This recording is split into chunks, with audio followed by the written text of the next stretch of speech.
بسم اللہ الرحمن الرحیم۔ اسٹرابری کھانا حرام ہے کیونکہ یہ جہنمیوں کی خوراک ہے۔ یہی وہ پھل ہے جس کو قرآن نے زقوم کہا ہے۔ یہ بات آج کل سوشل میڈیا پر زیر بحث ہے اور کچھ لوگ ہیں جو اس بات کو پھیلا رہے ہیں کہ اسٹرابری کھانا حرام ہے۔ بہت سے لوگ یہ پوچھ رہے ہیں کہ اسٹرابری کے بارے میں واضح کیا جائے، یہ کھانا حلال ہے یا پھر حرام۔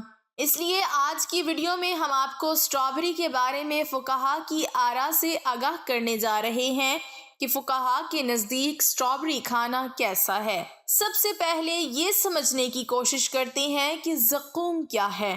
یاد رہے کہ قرآن مجید میں زقوم کا 3 مرتبہ ذکر ہوا ہے، جبکہ ایک بار اسے شجر ممنوعہ کہا گیا ہے۔ مفسرین نے اس سے مراد خاردار پودا لیا ہے جسے اردو میں تھوہر کہا جاتا ہے اور انگریزی میں کیکٹس کہتے ہیں۔ یہ کانٹے دار پودا ہے جس کا ذائقہ تلخ اور ناگوار ہوتا ہے۔ توڑنے پر اس سے دودھ کی طرح کا رس نکلتا ہے جو اگر جسم کو لگ جائے تو ورم ہو جاتا ہے۔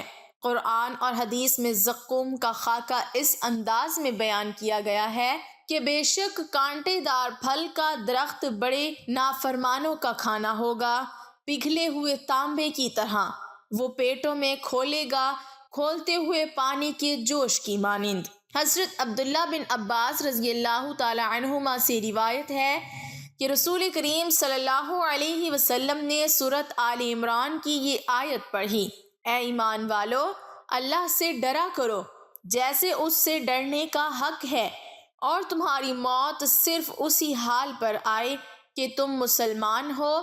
اور نبی کریم صلی اللہ علیہ وسلم نے فرمایا، اگر زقوم کا ایک قطرہ بھی دنیا میں گر پڑے تو دنیا والوں کے لیے ان کی زندگی برباد کر دے، تو ان لوگوں کا کیا حال ہوگا جن کا یہی کھانا ہے۔ ناظرین، ان روایات سے یہ بات تو ثابت ہو جاتی ہے کہ اسٹرابری حرام نہیں ہے۔ اسٹرابری تو ایک میٹھا پھل ہے، لیکن ایک اور بات جو اس کی حرمت کے حوالے سے بتائی جاتی ہے وہ یہ کہ اس کی صورت ناک کے پھن جیسی ہے، اس لیے یہ حرام ہے۔ ہم اس کے حلال یا حرام ہونے کے بارے میں فقہا کی آراء سے بھی آگاہ کریں گے، لیکن اس سے پہلے آپ کو اس کے چند فوائد بتاتے ہیں۔ ماہرین کا یہ کہنا ہے کہ یہ پھل دیکھنے میں جتنا خوبصورت ہے، جسمانی صحت کے لیے اتنا ہی فائدہ مند بھی ہے۔ یہ لذیذ اور ارک سے بھرپور پھل ہے، بلکہ یہ کسی بھی طرح سپر فوڈ سے کم نہیں ہے۔ وٹامن سی سے لے کر متعدد اینٹی آکسیڈنٹس تک اس میں وافر مقدار میں پائے جاتے ہیں۔ اسٹرابری انسان کو متعدد طبی فوائد پہنچاتی ہے اور ان میں سے کچھ تو ایسے ہیں کہ جو آپ کو حیران کر دیں گے، کیونکہ یہ کچھ امراض کے لیے جادوئی اثر رکھتی ہے۔ طبی ماہرین کے مطابق اسٹرابری وٹامن سی کے حصول کا بہترین ذریعہ ہے۔ انسانی جسم اس وٹامن کو بنانے کی صلاحیت نہیں رکھتا اور اسی لیے اسے غذائی شکل میں حاصل کرنا بہت اہمیت رکھتا ہے۔ وٹامن سی جسمانی دفاعی نظام کو مضبوط اور طاقتور کرتا ہے۔ کیلیفورنیا یونیورسٹی کی ایک تحقیق کے مطابق اگر چند ہفتوں تک اسٹرابری کو روزانہ کچھ مقدار میں استعمال کیا جائے تو اس میں موجود اینٹی آکسیڈنٹس کی طاقت خون کا حصہ بن جاتی ہے۔ ماہرین کے مطابق جھریوں سے تحفظ کے لیے بھی اسٹرابری کا استعمال مفید ہے۔ اسٹرابریز میں موجود وٹامن سی کو جلد کی لچک اور نرمی کو بہتر بنانے میں بھی استعمال کیا جاتا ہے۔ عمر بڑھنے کے ساتھ کولین کی سطح میں کمی آتی ہے، تاہم وٹامن سی سے بھرپور غذا کے استعمال سے جلد کو صحت مند اور جوان دکھنے میں مدد ملتی ہے۔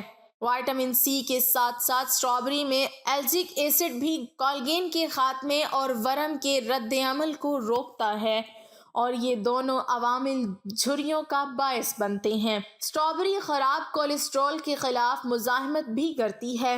یاد رہے کہ دنیا بھر میں امراض قلب اموات کی بڑی وجوہات میں سے ایک ہے اور اسٹرابری میں دل کی صحت کو بہتر بنانے کی بھی خوبی ہے۔ یہ خون میں خراب کولیسٹرول کے ذرات کا مقابلہ کرتی ہے جو شریانوں میں خون گاڑھا کرنے کا باعث بنتی ہیں۔ ایک کینیڈین تحقیق کے مطابق اسٹرابری کا غذا میں استعمال امراض قلب اور ذیابیط سے تحفظ دیتا ہے۔ اسی طرح سے اس کے بارے میں کہا جاتا ہے کہ اسٹرابری آنکھوں کی صحت کے لیے اینٹی آکسیڈنٹس سے بھرپور ہے اور انہی آکسیڈنٹس کی وجہ سے اسٹرابری کا پھل موتیے کے مرض کی روک تھام میں مددگار ثابت ہو سکتا ہے، جس کے نتیجے میں بڑھاپے میں بینائی ختم ہونے کا خطرہ بھی ہوتا ہے۔ ہماری آنکھوں کو وٹامن سی درکار ہوتا ہے تاکہ سورج کی الٹرا وائلٹ شعاؤں کے اثرات سے بچا جا سکے۔ ناظرین، آپ کو یہ سن کر حیرانگی ہوگی کہ اسٹرابری کینسر کے خلاف بھی مفید پائی گئی ہے۔ وٹامن سی ایسا جز ہے جو کینسر کی روک تھام کے لیے مددگار ثابت ہوتا ہے۔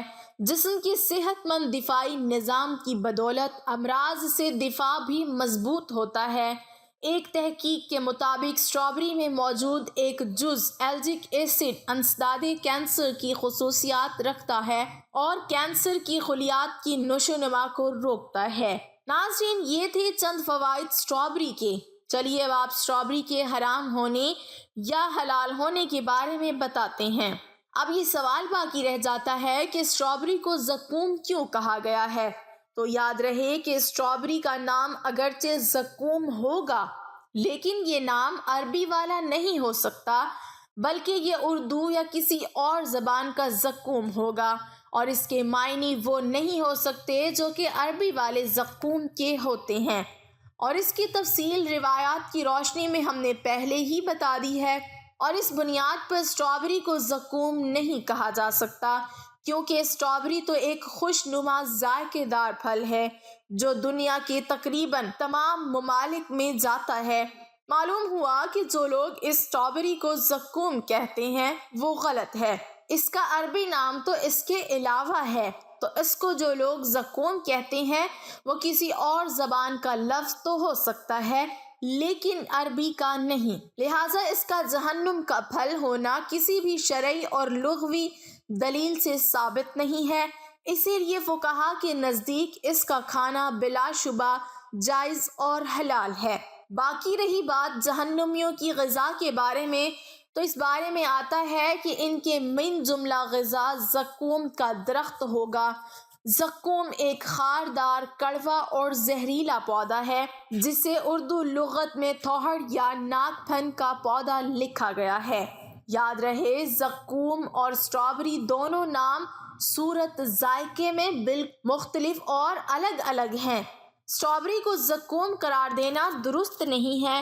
اگر زقوم کی مزید چھان بین کی جائے تو اردو لغت میں زقوم کے معنی مختلف ملتے ہیں، جن میں سے چند یہ ہے: ایک قسم کا خاردار پودا، ایک درخت جس کا پھل دوزخیوں کو کھانے کو ملے گا، تھوہڑ کا پودا جو خاردار اور کڑوا اور زہریلا پودا ہوتا ہے، دوزخ کا ایک درخت جس سے دوزخی اپنی خوراک حاصل کریں گے، زہریلی اور مہلک غذا ناک پھنی۔ یاد رہے کہ یہ پودا ڈنٹھل دار ہے اور خاردار ہے۔ ایک اور بات یہ بھی آپ کو بتاتے چلیں کہ تھوہڑ جس کا پھل کڑوا بھی ہوتا ہے اور اس کا نام زقوم بھی ہے، لیکن اس کے باوجود بھی اس پھل کی حرام ہونے کی بھی کوئی دلیل موجود نہیں ہے۔ تو اسٹرابری جو کہ میٹھا اور مزیدار پھل ہے تو اس کی کوئی دلیل بھی کیسے ہو سکتی ہے؟ اور یہ کہ یہ زقوم ہے تو یہ کیسے حرام ہو سکتا ہے؟